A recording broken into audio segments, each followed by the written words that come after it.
Plastic bags are good at holding groceries, but how are they at powering a house?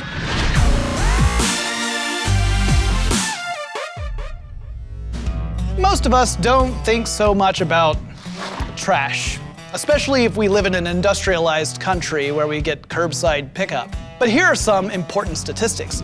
32% of municipal waste is recycled. Another 13% is incinerated, and that leaves the rest, which is over 50%, or 1,000 pounds per year per American citizen, to sit in a landfill to decompose, or not decompose.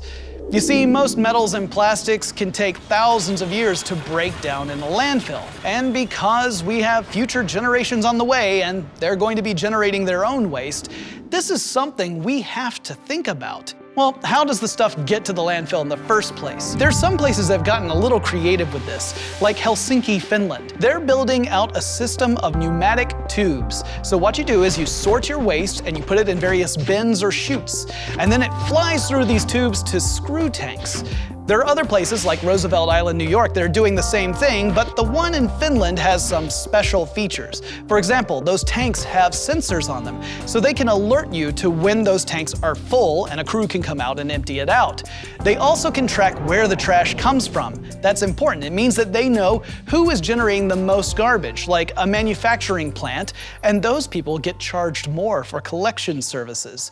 But that still leaves us with the problem of what to do with all these landfills. 3, 2, 1, and liftoff. No, we're not going to shoot it out into space.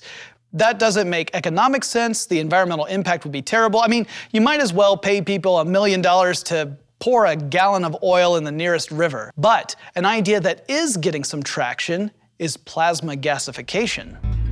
In this process, extremely high voltage electrical current is passed between two electrodes, generating a temperature near 25,000 degrees Fahrenheit.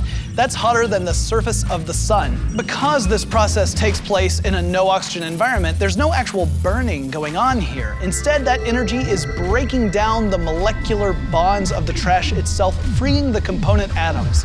They become either a synthetic gas or molten slag.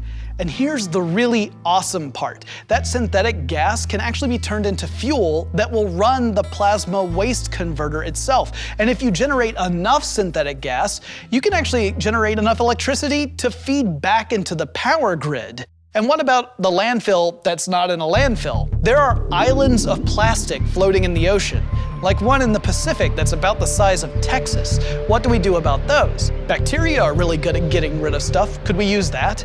A student in Canada back in 2008 tried to do just that and isolated the bacteria and found that it could break down plastic in about 3 to 4 months. But whether you could make that a large-scale operation is another question. Maybe the solution is in new design. Biopolymers, plastic not made of corn, but from bacteria, with a half-life of 18 months. We're talking plastics that actually biodegrade in the sea. Now, the nano-optimists out there say that nanotechnology will save us. We'll create these little nanobots that'll break the garbage down into its component atoms. Now, as for me, personally, I think the best kind of trash is no trash at all. We've got a question for you. How would you solve the trash problem? Leave a comment and tell us your answer.